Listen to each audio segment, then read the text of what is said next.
Hey everybody, I'm Monty Mont. And I'm Tiff. And I'm John Phillip. And these are a few of our favorite things.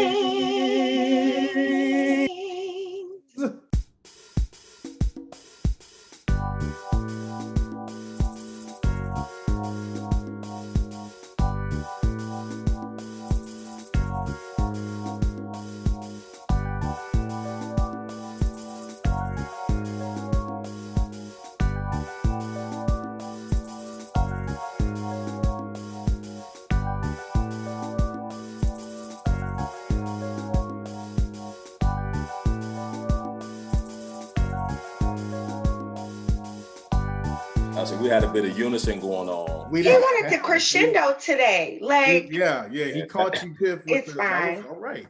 Everything's fine.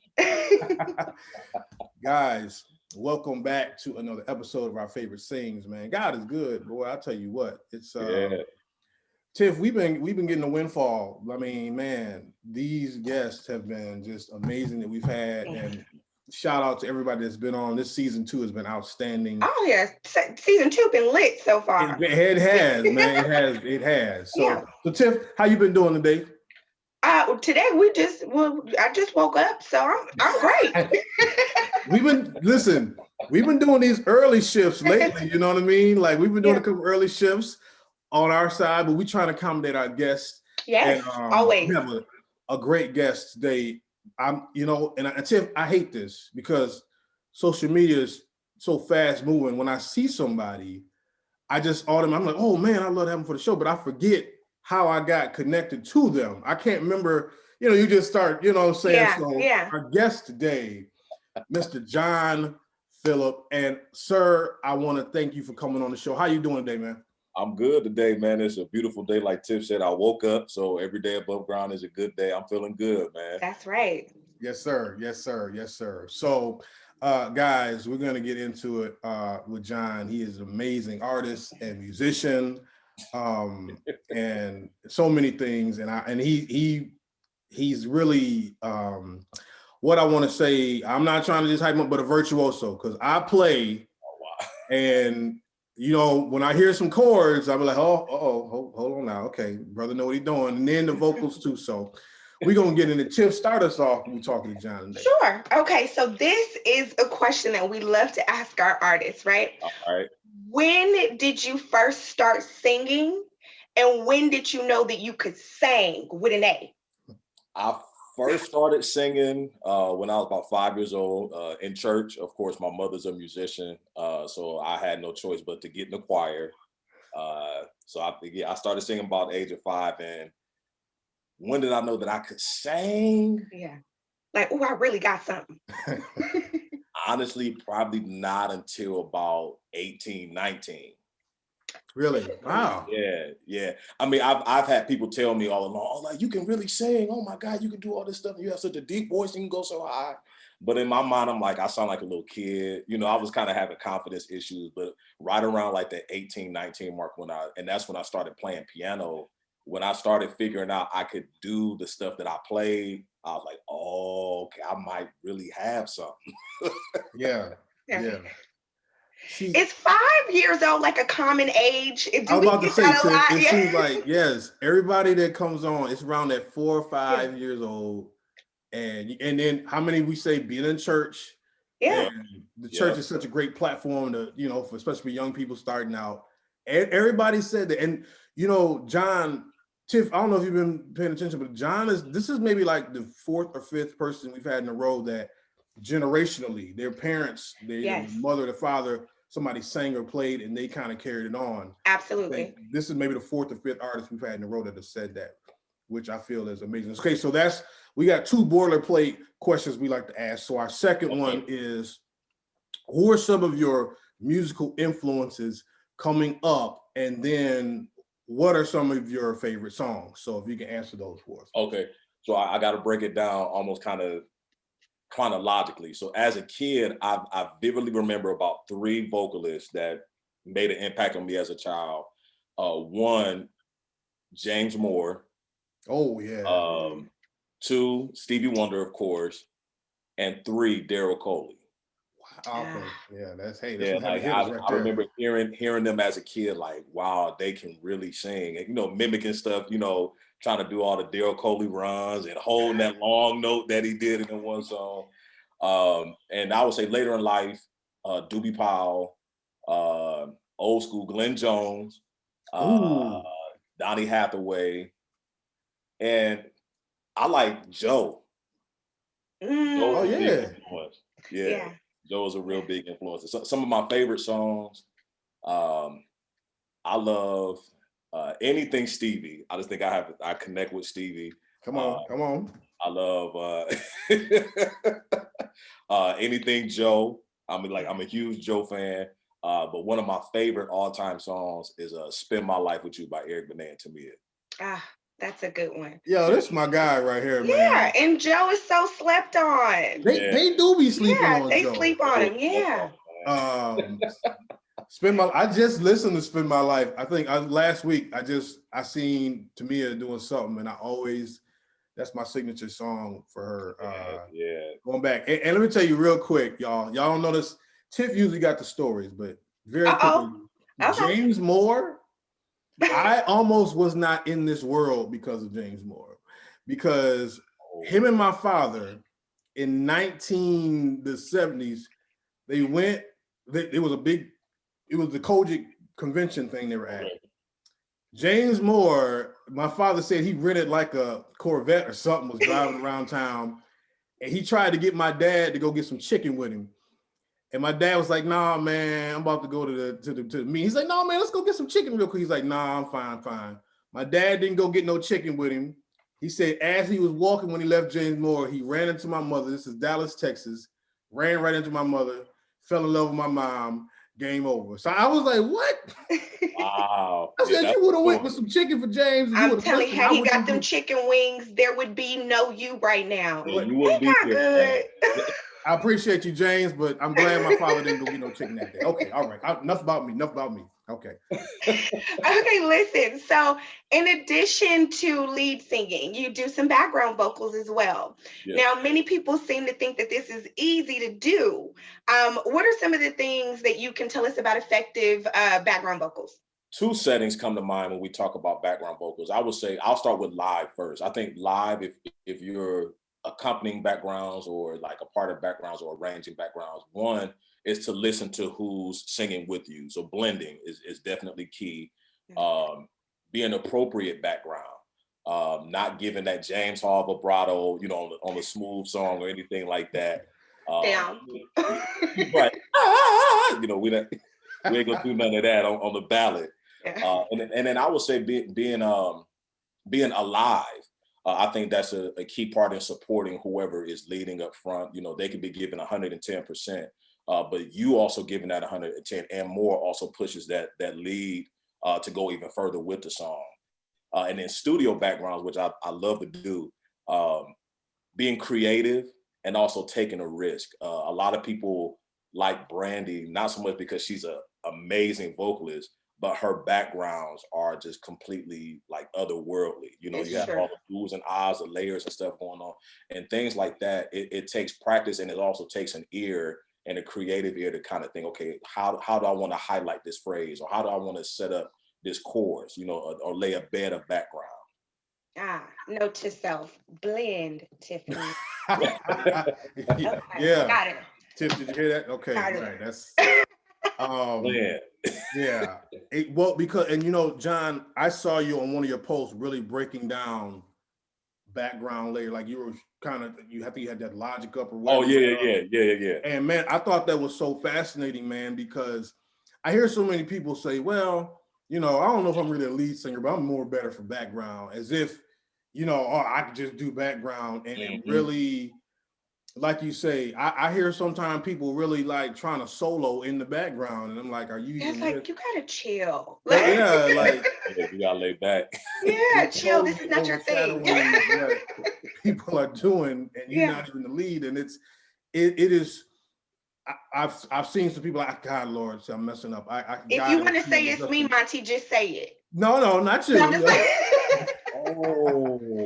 But it was a guy singing with Justin Timberlake, And he was talking about that, how he sings with a lot of guys, and he's actually an amazing singer. Lord, I'm forgetting his name, but he talked about how with Justin, it's a whole different kind of vibe, how the way he uses his voice in the background singing. And, you know, we just think they up there killing it, but it's a real science to it. So you guys, when, you know, we're going to have John give his plugs after that, but check out when he talks about that. For my singers and my background singers, he gives a great breakdown for that. So also we want to get into, you write as well. What do you feel is the key ingredients for great songwriting or a great songwriter?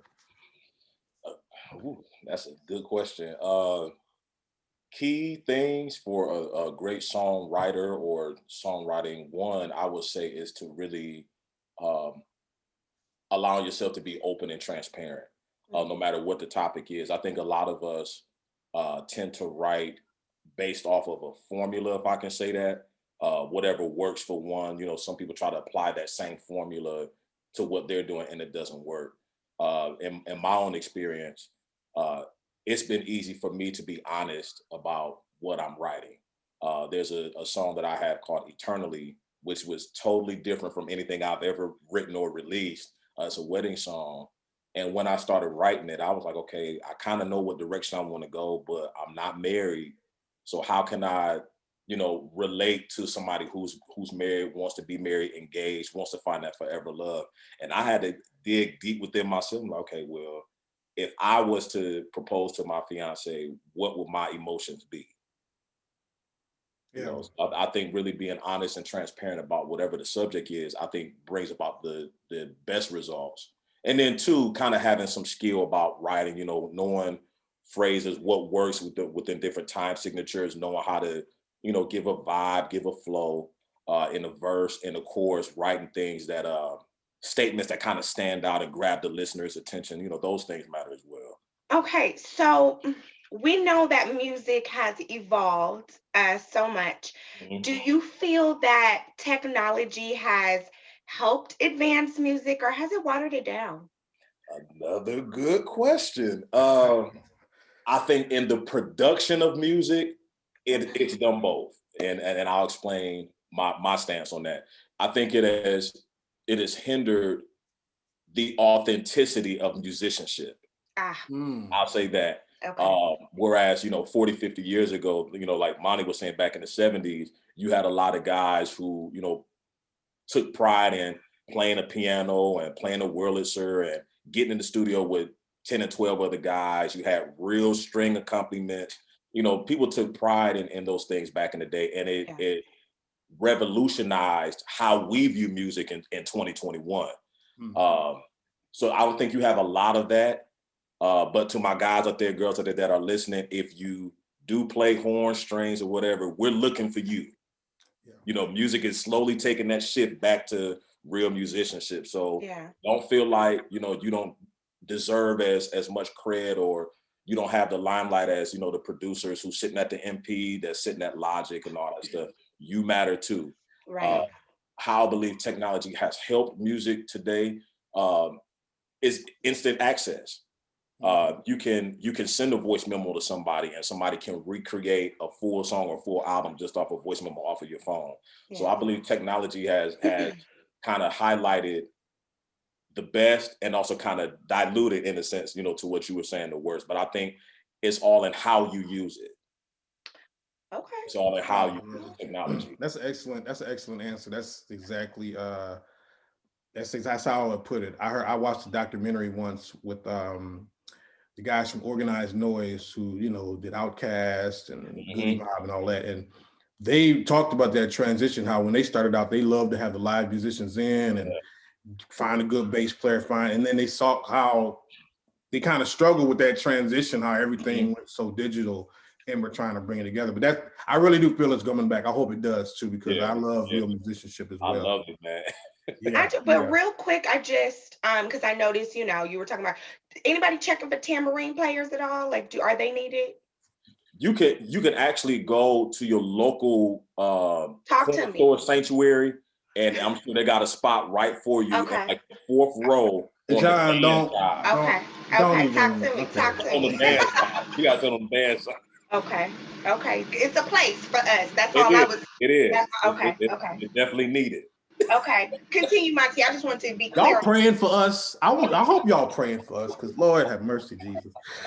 All right, we finishing up. We got a little thing. We're gonna finish these questions. We got a little thing we want to do with John too. Have a little fun real quick. But Okay.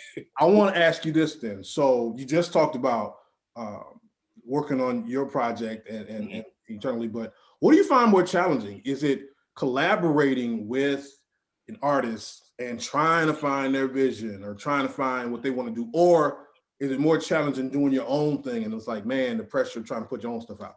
Man, y'all can't see what I'm doing right now, but I'm pointing all fingers at myself, man.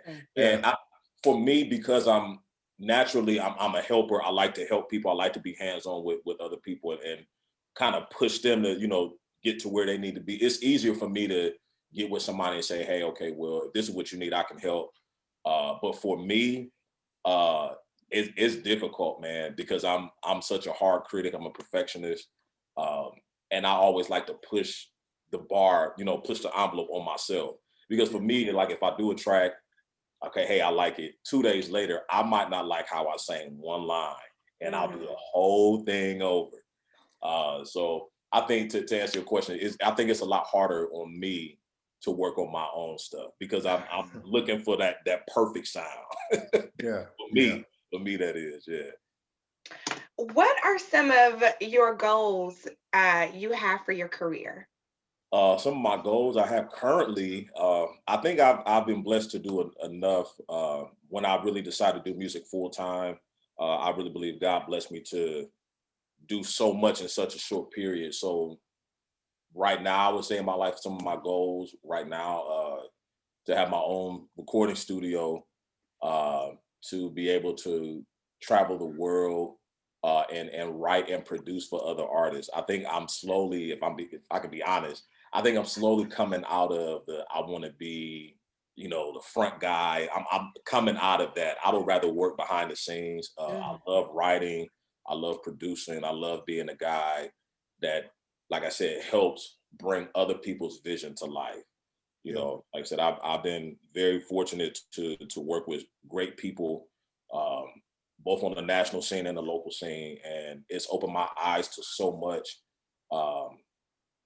talent, so much availability of those who, hey, I just want to be able to do this, or I want to tour, like things like that. And I've been blessed to be a part of so much. And I want to talk. I feel like I'm rambling now, but No, some of my goals, like I put my goals in God's hands, if I could say that.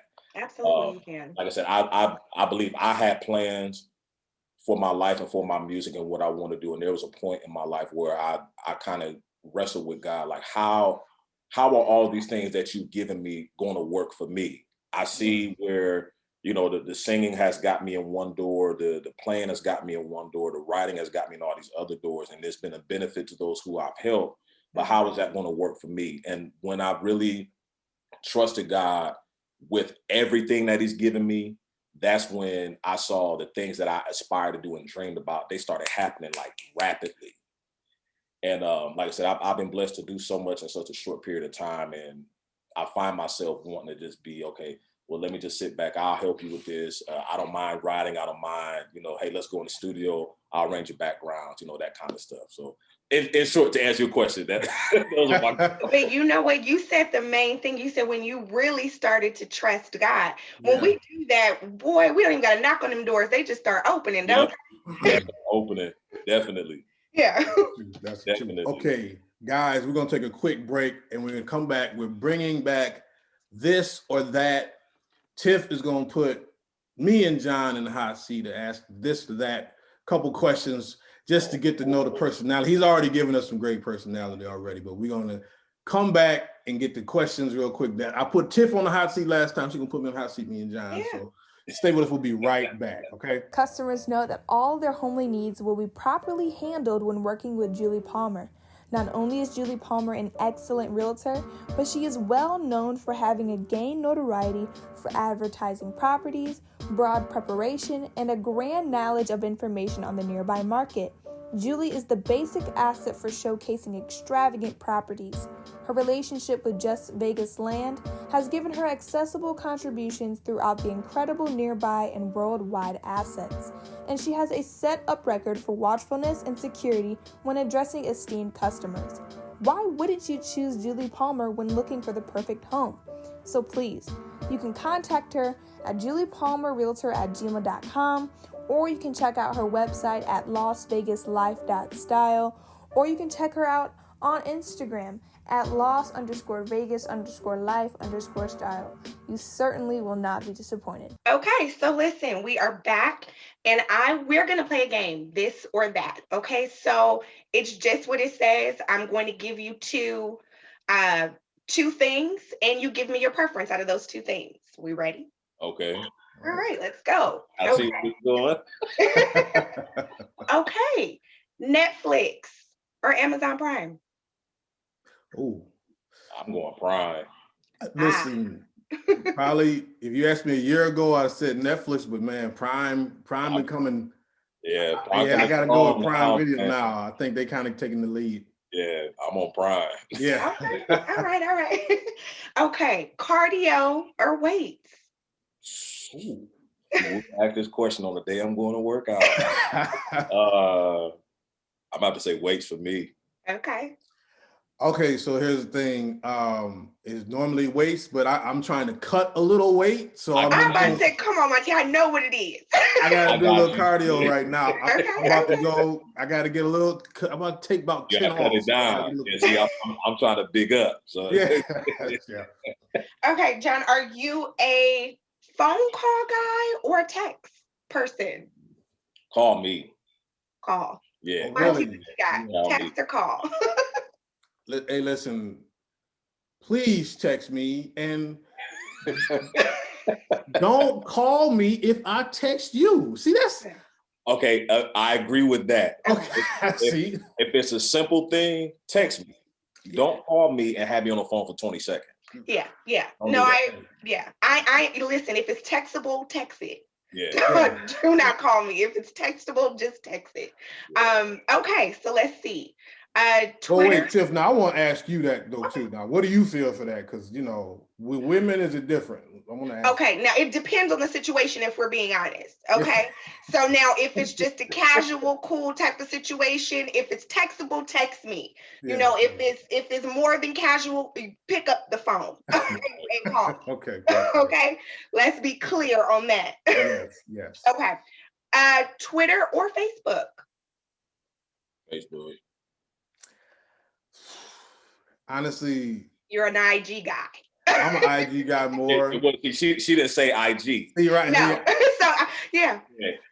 If I had to pick between the two, I'd probably say Twitter. I'm just not big on Facebook as much anymore. It's just I'm more. If I had to choose two, I'd say Twitter. My Twitter, it's embarrassing. My Twitter is lightweight dead. I do not get on Twitter at all. Yeah. And I used to be a tweeter. Like I don't know. I haven't been able to do it in years. And I every now and then I peep in and see what's going on. But an actual tweet for me, it's been a minute. Yeah. I'm more Facebook. See, that's me. That's me all day. Okay, so listen. One thing I'll never forget is how people acted behind this Popeyes chicken sandwich. So I really gotta know, ChickfilA or Popeyes? Monty, I'm gonna let you go first because I got a story on the sandwich. Hey, no, Tiff, let me tell you how you flowing right now. I had never had the Popeyes chicken sandwich. I hadn't been to Popeyes, and you know what? My man talked to me Sunday. He's like, bro, what? He's like, just try it, blah, blah, blah. He's like, they got a fish sandwich. So you know what I did? Sunday, I got the spicy chicken, I got the regular chicken, and I got the fish sandwich. I tried them all at Popeyes. Okay. Oh yeah, this or that in the spirit, ain't it? Okay, it is yeah, you flowing. You in the flow. It's crazy. I had never had it till Sunday. I tried it. It was fine. It wasn't like blowing me away. Like if I would have had to wait in line, I'd have been upset. So honestly, I gotta go That's a great one. I gotta go ChickfilA because I'm gonna go ChickfilA. Yeah, I got to go Chick-fil-A, and I'm gonna keep this real brief. So I worked at Popeyes when I was in high school. So this is like 20 plus years ago, and we had a chicken sandwich back then.